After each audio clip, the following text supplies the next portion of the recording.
നമ്മൾ ഡെയിലി ഉപയോഗിക്കുന്ന കുക്കിംഗ് ഗ്യാസിൻ്റെ വില അടിക്കടി കൂടിക്കൊണ്ടേയിരിക്കുകയാണ്.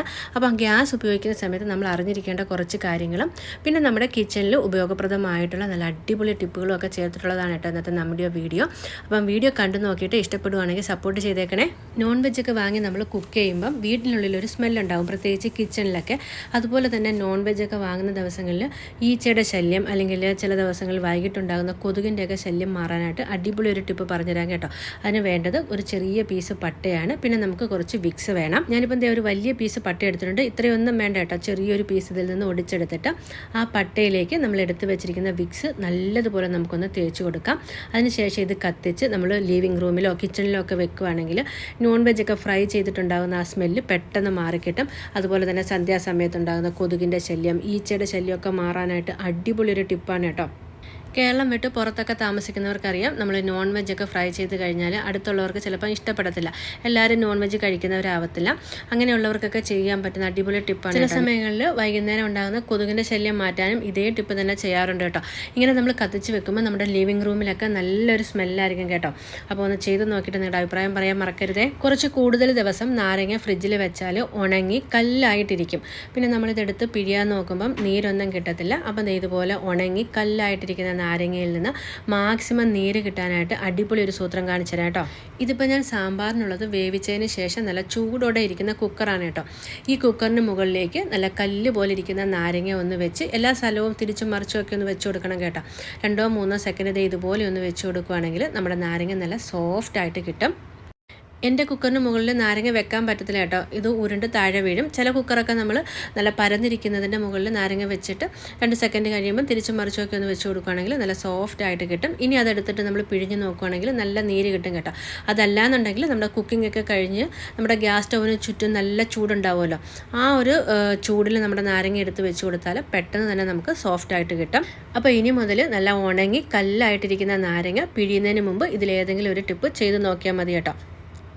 ഇതേ കണ്ടില്ലേ, നല്ല സോഫ്റ്റ് ആയിട്ട് കിട്ടിയിട്ടുണ്ട്. ഇനി ഞാനത് മുറിച്ച് കാണിച്ചു തരാം കേട്ടോ. ഇതേ കണ്ടില്ലേ, നല്ല നീരിപ്പം തന്നെ നിങ്ങൾക്ക് വീഡിയോയിൽ കാണാനായിട്ട് കഴിയും. കല്ലായിട്ടിരുന്നൊരു നാരങ്ങയാണ്. അപ്പോൾ ഇതുപോലെ ഒന്ന് ചെയ്ത് നോക്കിയേക്കണേ. ഇനി മുതൽ ഇപ്പോൾ ഉള്ള നമ്മുടെ ജീവിത സാഹചര്യം കൊണ്ട് ഒരു 8 സ്ത്രീകളെ എടുത്താൽ അതിൽ ഒരു 2 പേർക്കെങ്കിലും തൈറോയ്ഡ് പ്രോബ്ലം ഉണ്ടാവും അല്ലേ. തൈറോയ്ഡ് വന്നാൽ നമുക്കറിയാം, ഒന്നും കഴിച്ചില്ലെങ്കിലും നമ്മുടെ ശരീരം പെട്ടെന്ന് തടിക്കാനായിട്ട് തുടങ്ങും. അപ്പോൾ ആ ഒരു ശരീരഭാരം കുറയ്ക്കാനും തൈറോയ്ഡ് കൺട്രോൾ ചെയ്യാനും പറ്റുന്ന അടിപൊളി ഒരു സൂത്രം കാണിച്ചു തരാം. അതിനായിട്ട് ഞാനിപ്പോൾ ഏകദേശം 1 ടേബിൾ സ്പൂണോളം ഉലുവയാണ് കേട്ടോ എടുത്തിരിക്കുന്നത്. ഇനി ഇതിലേക്ക് 1 ഗ്ലാസ് വെള്ളം ഒഴിച്ച് രാത്രി നമുക്ക് നല്ലപോലെ കുതിരാനായിട്ട് വെക്കാം. ഞാൻ മിക്കപ്പോഴും രാത്രിയിലാണ് കേട്ടോ ഇത് കുതിരാനായിട്ട് വെക്കുന്നത്. എന്നിട്ട് രാവിലെയാണ് തിളപ്പിച്ചെടുക്കുന്നത്. ഈ ഒരു ടിപ്പ് എനിക്ക് എൻ്റെ ഒരു ഡോക്ടർ ഫ്രണ്ട് പറഞ്ഞു തന്നതാണ് കേട്ടോ. ഞാനിത് ചെയ്ത് നോക്കിയിട്ട് എൻ്റെ തൈറോയ്ഡൊക്കെ നല്ലപോലെ കൺട്രോളിലായി വന്നിട്ടുണ്ട്. തൈറോയ്ഡ് മാത്രമല്ല കേട്ടോ, നമ്മുടെ ഷുഗറിൻ്റെ ലെവലും നല്ലപോലെ കൺട്രോൾ ചെയ്യാൻ സഹായിക്കും. അപ്പം നമ്മളിത് അടച്ച് രാത്രി മുഴുവൻ സോക്ക് ചെയ്യാനായിട്ട് വെച്ചതിന് ശേഷം രാവിലെ എടുത്ത് നല്ലപോലെ ഒന്ന് തിളപ്പിച്ചെടുക്കുന്നുണ്ട് കേട്ടോ. ഇതുപോലെ വെട്ടി തിളച്ച് വരുന്ന സമയത്ത് ഒരു കൈപ്പിടി അളവിന് നമ്മുടെ മല്ലിയില ഉണ്ടല്ലോ, നല്ലപോലെ കഴുകി വൃത്തിയാക്കിയത് ചെറുതായിട്ട് അരിഞ്ഞിട്ട് അതുകൂടി ഇട്ട് കൊടുത്ത് തിളപ്പിച്ചതിന് ശേഷം നമുക്കിതിനെ ഒന്ന് അരിച്ചെടുക്കണം. ഈ ഒരു വെള്ളം നമ്മൾ വെറും വയറ്റിലാണ് കേട്ടോ കഴിക്കുന്നത്. ഡെയിലി കഴിക്കണമെന്നില്ല, 2 ദിവസം ഇടവിട്ടിട്ട് കഴിച്ചാൽ മതി. ചെറിയൊരു കയ്പ്പ് ചെവ ഉണ്ടാവും കേട്ടോ. നമുക്കറിയാലോ, ഉലുവയുടെ ആ ഒരു ചെറിയൊരു ചെവ ഉണ്ടാവും. എന്നാലും നമ്മൾ വെറും വയറ്റിൽ ഏകദേശം ഒരു 2-3 മാസം അടുപ്പിച്ച് കഴിക്കുകയാണെങ്കിൽ നമ്മുടെ തൈറോയ്ഡ് കൺട്രോൾഡ് ആവും. അതുപോലെ തന്നെ നമ്മൾ തൈറോയ്ഡ് മൂലം ഉണ്ടാകുന്ന അധിക വെയിറ്റ് ഉണ്ടല്ലോ, അത് കുറയ്ക്കാനും സഹായിക്കും. ഈ വെള്ളത്തിനോടൊപ്പം തന്നെ നമ്മളൊരു 40-45 മിനിറ്റ് എക്സസൈസും കൂടെ ചെയ്യാൻ മറക്കരുത്. അപ്പം തൈറോയ്ഡിൻ്റെ പ്രശ്നം മൂലം കഷ്ടപ്പെടുന്നവരൊക്കെ ഈ ഒരു വെള്ളം തയ്യാറാക്കിയിട്ട് ഒന്നിടവിട്ട ദിവസങ്ങളൊന്ന് കഴിച്ചു നോക്കൂ. നല്ലൊരു റിസൾട്ടായിരിക്കും കേട്ടോ. ഒപ്പം തന്നെ തൈറോയ്ഡിൻ്റെ മെഡിസിനും കഴിക്കാൻ മറക്കരുത്.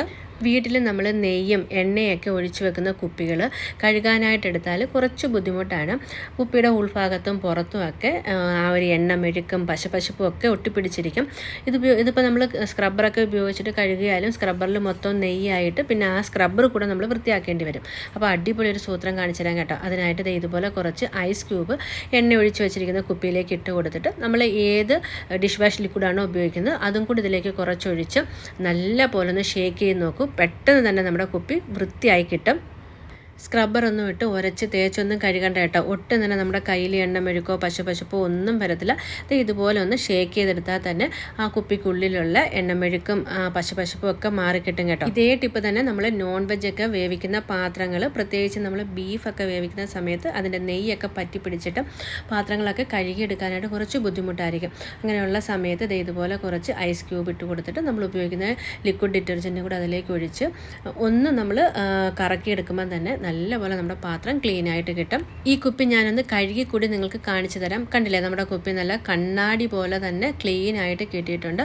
അപ്പോൾ ഇത്തരത്തിലുള്ള എണ്ണമെഴുക്കുള്ള പാത്രങ്ങൾ ക്ലീൻ ചെയ്യാനായിട്ട് ഈ ഒരു ടിപ്പ് ഒന്ന് ചെയ്ത് നോക്കാൻ മറക്കരുതേ. ചവിട്ടി കൊണ്ടുള്ളൊരു ടിപ്പാണ് കേട്ടോ അടുത്തത്. നമ്മൾ വീട്ടമ്മമാർക്ക് കുറച്ച് വെയിറ്റുള്ള സാധനങ്ങൾ ഒരു സ്ഥലത്തു നിന്ന് മറ്റൊരു സ്ഥലത്തേക്ക് മാറ്റണമെങ്കിൽ ആരുടെയെങ്കിലുമൊക്കെ സഹായം ആവശ്യമായിട്ട് വരാറുണ്ട്. പ്രത്യേകിച്ചും ഗ്യാസ് സിലിണ്ടറൊക്കെ വരുമ്പം ഇത് കിച്ചണിലേക്ക് കൊണ്ടുവെക്കണമെങ്കിൽ ഒന്നുകിൽ ഗ്യാസ് കൊണ്ടുവരുന്നവരോട് തന്നെ പറയണം, അല്ലെങ്കിൽ നമ്മുടെ ഹസ്ബൻഡൊക്കെ വരുന്നത് വരെ വെയിറ്റ് ചെയ്യണം അല്ലേ.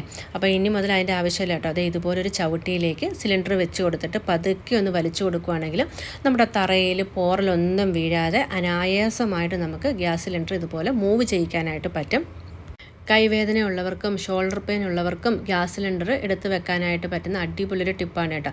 ഒന്നുകിൽ ചവിട്ടിയിൽ പിടിച്ച് വലിച്ചാൽ മതി, അതല്ലാന്നുണ്ടെങ്കിൽ ചവിട്ടിയുടെ മുകളിലേക്ക് സിലിണ്ടർ വെച്ചതിന് ശേഷം ഇപ്പം നമ്മൾ വീഡിയോയിൽ കാണുന്നത് പോലെ സിലിണ്ടർ ചെറുതായിട്ടൊന്ന് ചരിച്ചിട്ട് ഇതുപോലെ ഒന്ന് വലിച്ചു കൊടുത്താലും ഈസി ആയിട്ട് നമുക്ക് മൂവ് ചെയ്യിക്കാനായിട്ട് പറ്റും.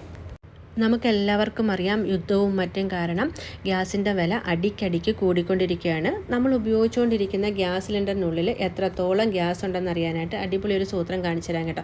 അപ്പം നമ്മുടെ സിലിണ്ടറിൽ എത്രത്തോളം ഗ്യാസ് ഉണ്ടെന്ന് അറിഞ്ഞു കഴിഞ്ഞാൽ നമ്മൾ ഉപയോഗിക്കുന്ന ഗ്യാസിൻ്റെ അളവ് കുറയ്ക്കാനൊക്കെ നമുക്ക് കഴിയുമല്ലോ. അതിനുവേണ്ടി ഒരു ചോക്ക് എടുത്ത് നല്ലതുപോലെ നനച്ചതിന് ശേഷം നമ്മൾ ഈ വീഡിയോയിൽ കാണിക്കുന്നത് പോലെ മുകളിൽ നിന്ന് താഴേക്ക് ഒരു വര കൊടുക്കുക. 5 മിനിറ്റ് കഴിഞ്ഞ് നമ്മൾ ചെക്ക് ചെയ്യുമ്പം ഗ്യാസ് എവിടെ വരെയാണോ ഉള്ളത് അത്രയും ഭാഗത്തുള്ള ചോക്ക് നല്ല പോലെ നനഞ്ഞിട്ടിരിക്കും കേട്ടോ. ഗ്യാസ് ഇല്ലാത്ത ഭാഗത്തുള്ള ചോക്ക് പെട്ടെന്ന് ഉണങ്ങിയിരിക്കും. അത് നോക്കിയിട്ട് നമ്മുടെ സിലിണ്ടറിനുള്ളിൽ എത്രത്തോളം ഗ്യാസ് ഉണ്ടെന്ന് തന്നെ മനസ്സിലാവും. അപ്പോൾ ഇന്നത്തെ നമ്മൾ വീഡിയോയിൽ കാണിച്ച ടിപ്പുകളെല്ലാം നിങ്ങൾക്ക് ഇഷ്ടപ്പെട്ടു എന്നുണ്ടെങ്കിൽ തീർച്ചയായിട്ടും ഒന്ന് സപ്പോർട്ട് ചെയ്യാനായിട്ട് മറക്കരുത്. ഒപ്പം തന്നെ ആദ്യമായിട്ട് കാണുന്ന കൂട്ടുകാരുണ്ടെങ്കിൽ ഫ്രണ്ട്സിനും ഫാമിലിക്കും ഒക്കെ ഒന്ന് ഷെയർ ചെയ്ത് കൊടുത്തോളൂ. വീണ്ടും ഇതുപോലെയുള്ള നല്ല നല്ല ടിപ്പുകളുമായിട്ട് കാണാം. അതുവരേക്കും ടേക്ക് കെയർ, ബൈ ബൈ.